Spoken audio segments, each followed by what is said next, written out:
Hi, welcome back to my channel.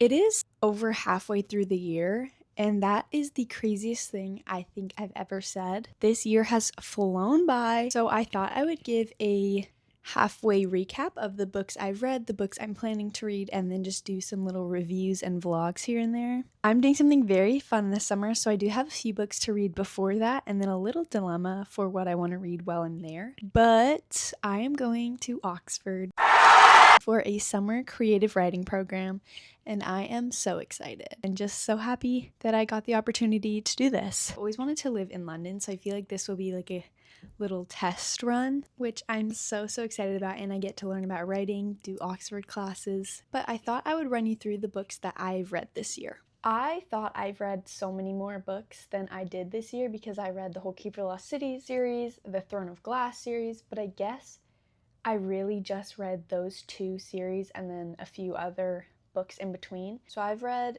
24 books this year so far, and today is July 25th, which is actually not a lot for me. I don't know, 2023 was my year. I think I read 250 books. I'm not sure.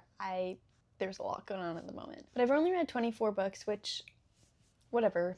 Last year I didn't read many books at all, so I'm glad that I'm finally out of my slump and have been reading. Starting off the year, I read Keeper of the Lost Cities, the whole series, reread. I read the first one in December, so that doesn't count, and then the rest of the series, which is 10 books, including like Unlocked and Unraveled. And those are all 5 stars because they're rereads and it's my favorite series ever. I read 5 of those books in January, 3 of those books in February, and 2 of those books in March.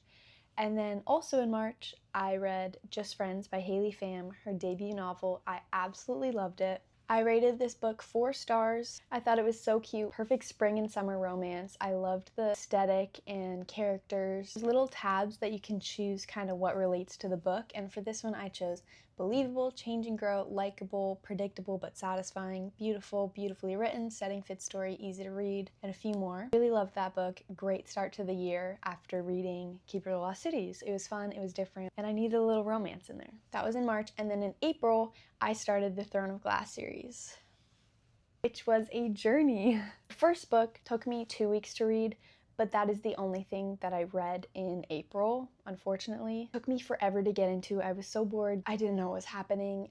I was so not into the story until about 40% through when I could not stop reading. I read the last 60% in one sitting because I was locked.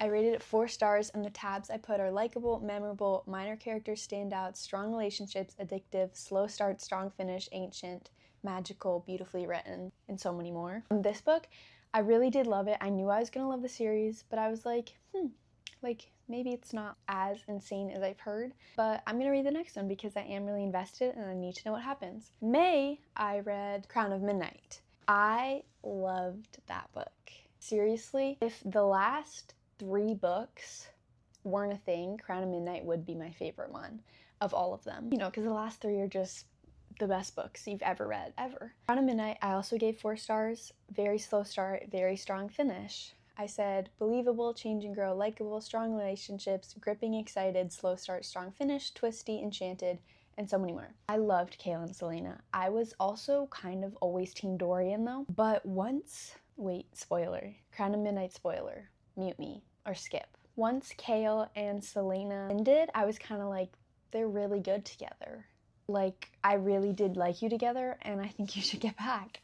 And then when she attacked him, I was like, frick, like, they're really over. And then someone told me, don't worry, you'll like the next guy. And I was like, the next guy? There's another guy? And I was mad because I was like, I love Kale, like, I want them to be together. So that book was heartbreaking for me, but I did really love it. 4 stars. I started this series not knowing there was a different order you could read for Assassin's Blade. I literally had no idea going into the series.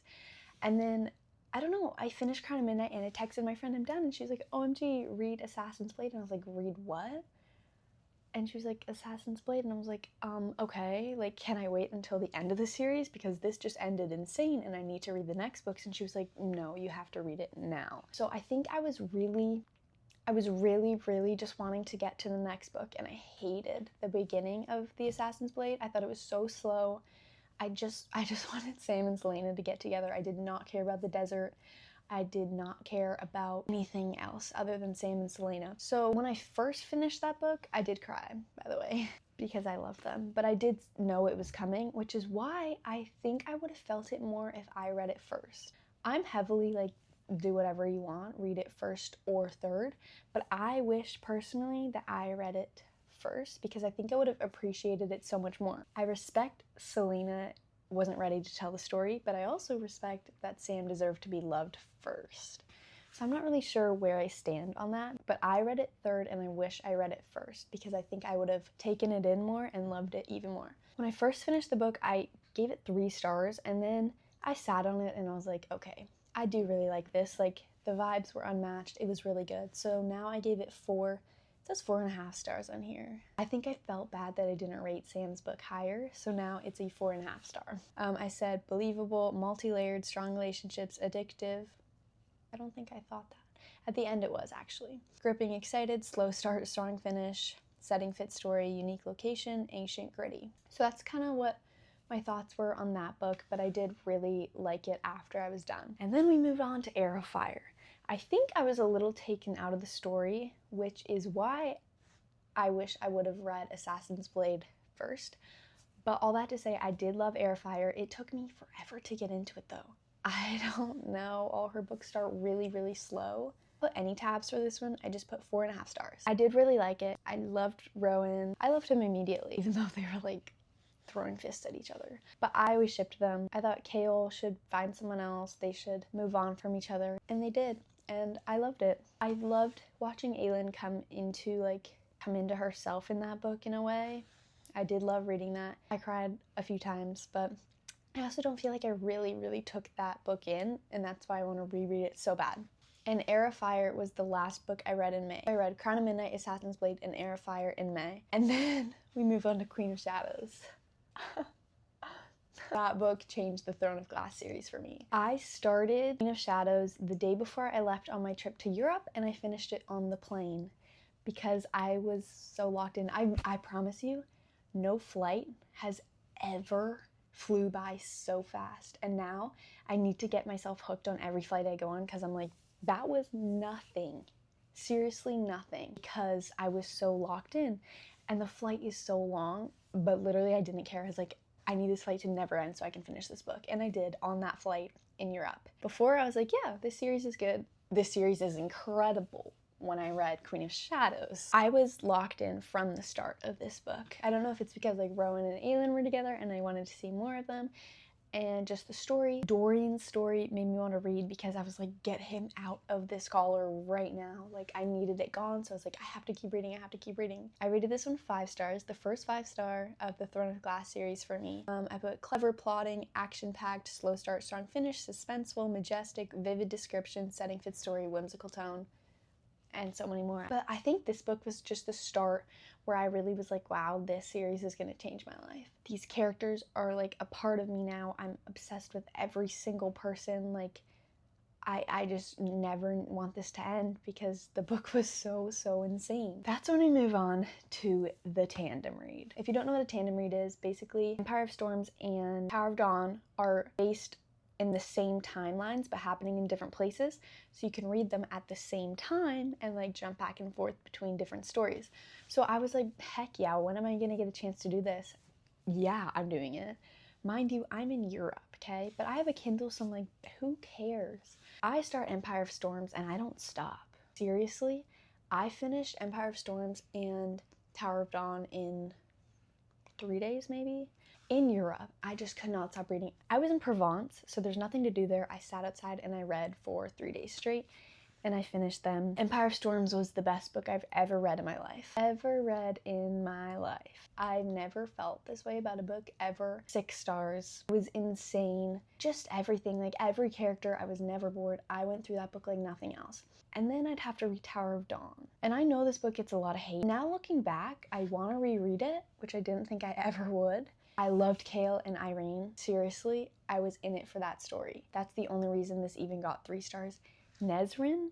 I could not make it past her chapters. Like, I would read it, and the only reason I made it through those chapters was so that I could get back to Empire of Storms. Like, seriously, I was so bored. And I was like, what are we even doing? Like, oh my gosh. But I finished those books in 3 days in Europe, and Empire of Storms has 6 stars, and Tower of Dawn has 3 stars. And then we move on to Kingdom of Ash. I'm still in Europe, by the way. And I'm like, frick, I'm about to go to Paris. Problem with me is when I'm locked into a book, I think of nothing else. I want to do nothing else, and it ruins my time. So all of Paris and our last day in Provence, I'm reading this book. I finish Kingdom of Ash in also 3 days. It's like this big, by the way. I finish it in Paris, and I'm devastated. I remember I went down to breakfast one morning right after finishing it, and I was just sitting there. I didn't eat. My family was like, are you okay? And I started crying. I could not stop crying because I was done this series. And I think I psyched myself out so much because everybody had told me, well, reading's not the same after finishing Throne of Glass. It's never going to be the same. Like, no book is ever going to compare. And I was like scared. I was like, reading is my favorite thing. How is this possible? But I believed that, which was why the best thing for me to do after was read Release Me by Tahira Mafi, because that made me feel like, oh, it's gonna be okay. So that's where we move on to now it's July, I'm back home, and I read Release Me right after the heartbreak of Kingdom of Ash, and I loved Release Me. I rated it 4.5 stars, the half star because they didn't kiss yet, but I'm in it for the slow burn. I said believable, change and grow, relatable, addictive, gripping, excited, straightforward, takes getting used to. I just loved that book. I think I might like the characters and the people and the story better than Shatter Me, which I know I might get hate for, but honestly, I don't know. I relate to the characters more. I really love how like fast-paced the story is. I could read a million of these books. Like James and Rosabelle are perfect. They're everything. And I don't know. I loved that book. And it was the perfect book to read after Throne of Glass because it wasn't like I had to be reading all this world building after and I'm just like sick of it. It was like, no, we jumped right back into the story, no explanation, like no waiting, no learning characters, like we already knew them, and it was perfect. 4.5 stars, amazing. And then also in July, I read Sunrise on the Reaping. I made a video about it, but I never actually shared my thoughts. I gave it a 3 stars. I said change and grow, one-dimensional, slow start, strong finished, gritty, futuristic, setting fixed story, clear but uninspired, hard to follow, descripted, boring prose. The problem, I think, with this book, here's the thing. I love Haymitch. I've never been more excited for a movie ever in my life. I can't even put into words how great this movie is going to be and how great this book is going to be on a screen. For me, I think it was written kind of in a way where it felt like it was only written to get a movie. And I felt like I wasn't reading about Haymitch more so than his teammates. It was almost like I felt like Haymitch was a side character. I feel like we never felt what he felt. I was never really connected with Haymitch because he wasn't really in his own book, I feel like. I don't know. It felt like kind of watching a movie instead of reading a book where you're just seeing, you're not knowing, if that makes sense. Like you're not in their head, you're just kind of watching, and that's what it felt like.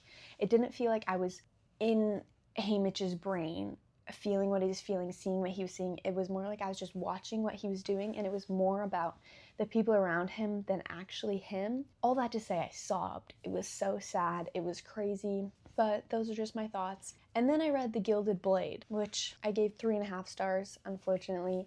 I thought the end was very, very, very disappointing. If you haven't read Gilded Blade, just skip over until the next part. The whole book, they're looking for Avery because she's missing.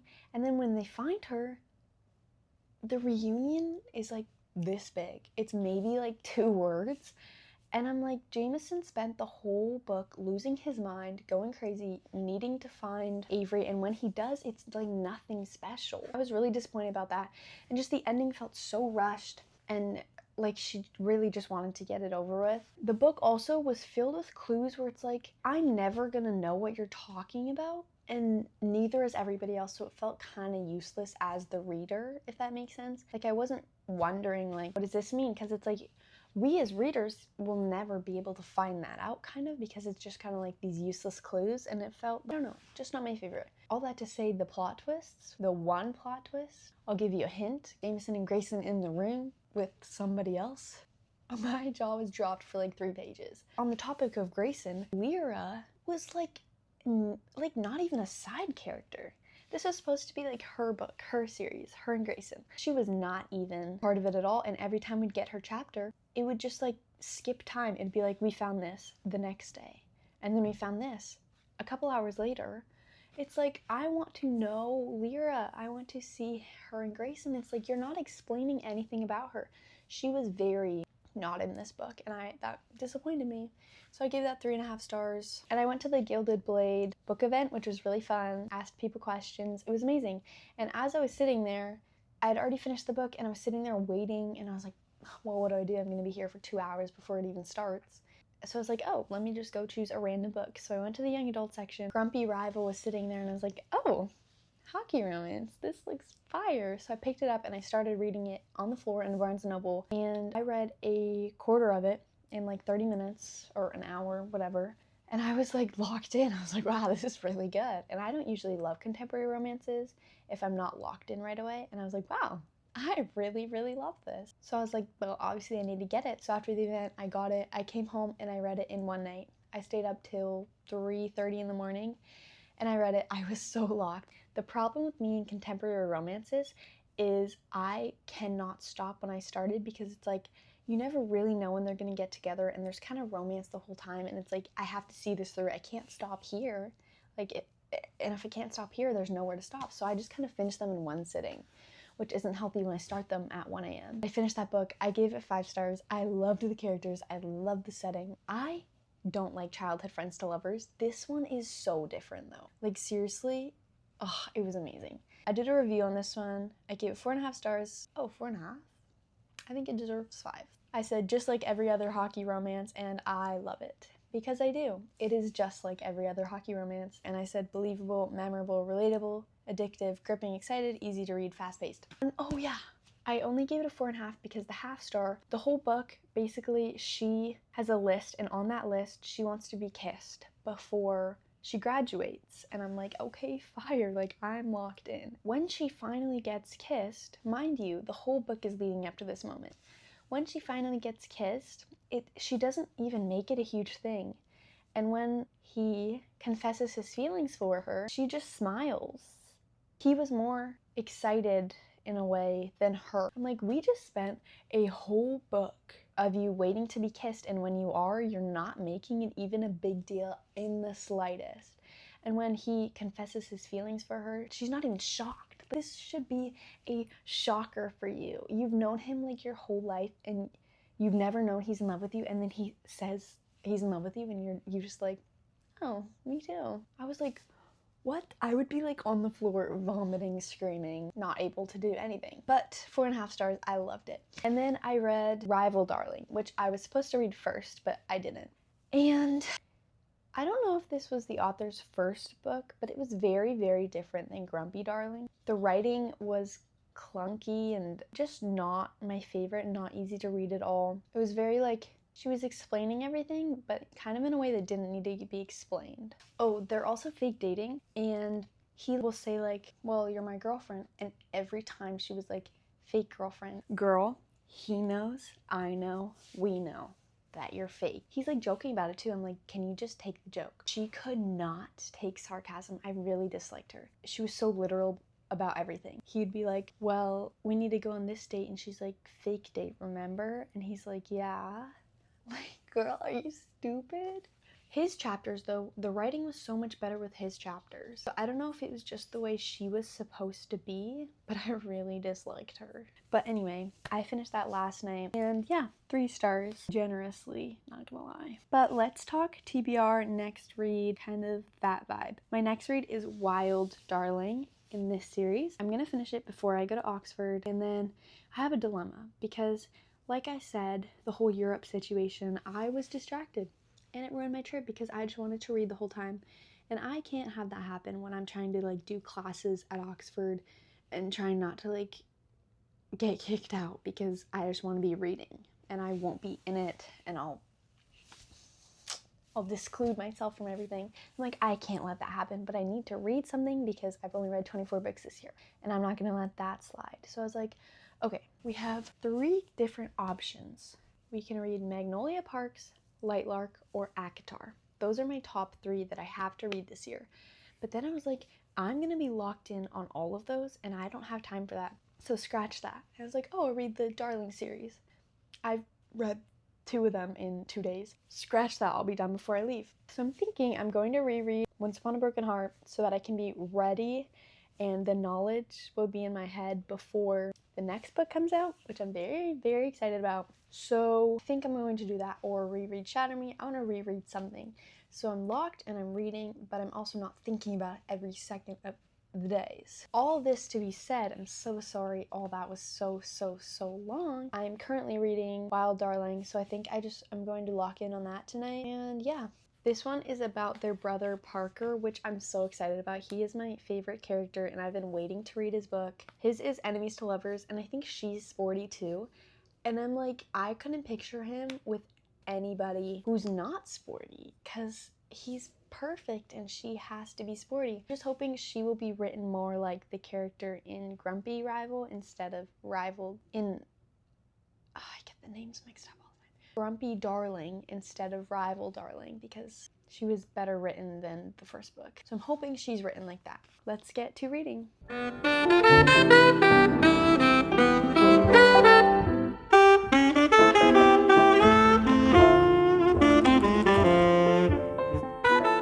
It's been 2 days since I started Wild Darling. I'm about 30% through, which I was hoping I'd be done by now. Not a problem, it's all good. I've just been going to bed really late so I don't read, but not for the lack of wanting to read. This book is so good. This one is already tying with Grumpy Rival. I'm not sure which one is going to be better in my opinion, because I am loving these characters and I'm loving this story. Their dynamic is so good. They're kind of enemies, so it's fun. I really like her. I really like him. I'm in it for the cover. I don't like covers with real people, but this one, like, they look really good, which is okay then.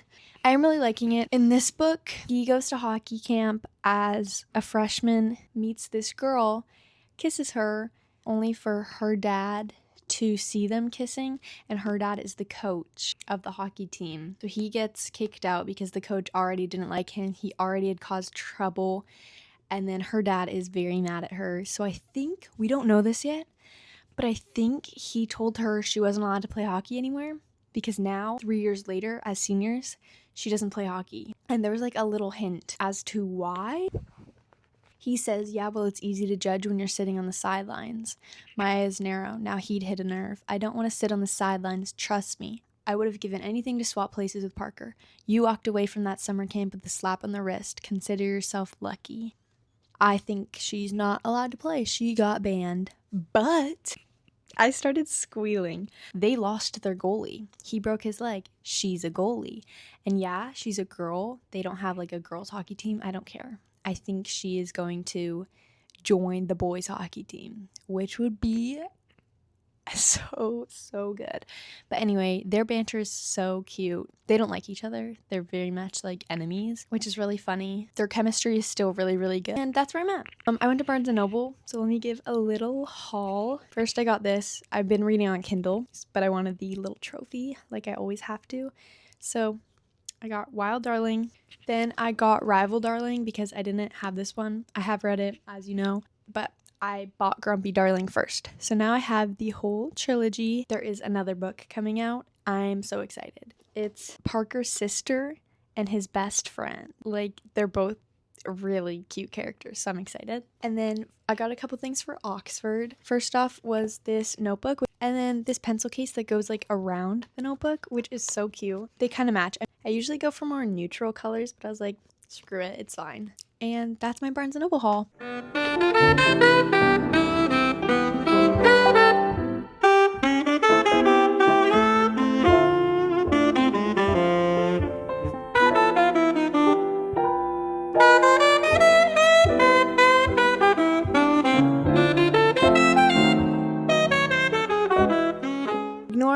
disastrous room, and I just got a spray tan because I leave in just a couple days for London and I wanted to feel my best, so I have no makeup on, just got the tan. Bear with me here. We finished Wild Darling last night. All I can say is wow. I rated it 4.75 stars. I really, really, really liked it. The characters, I think they were my favorite characters. Hard to say with Grayson and Paige, because reading that book was just like, I was on a whole different planet. But I really, really did like these characters. Here they are.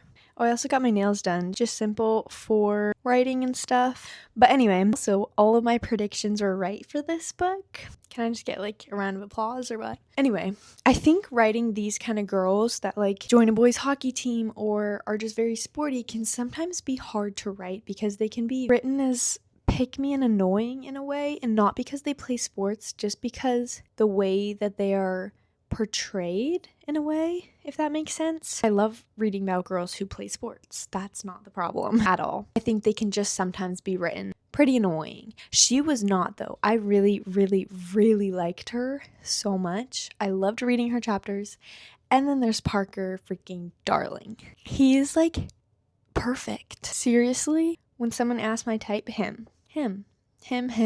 This one took me so long to read for some reason. I think it's the same excuse as every other time. I was up so late these past few days, watching movies, whatever, and then by the time I'd start reading, it's already like 12 a.m. So I'd only read like a few chapters a night, but I think it took me 5 or 6 days. Still totally fine. I really, really liked this book. The whole like forbidden love too. That's my favorite. Forbidden love, enemies to lovers.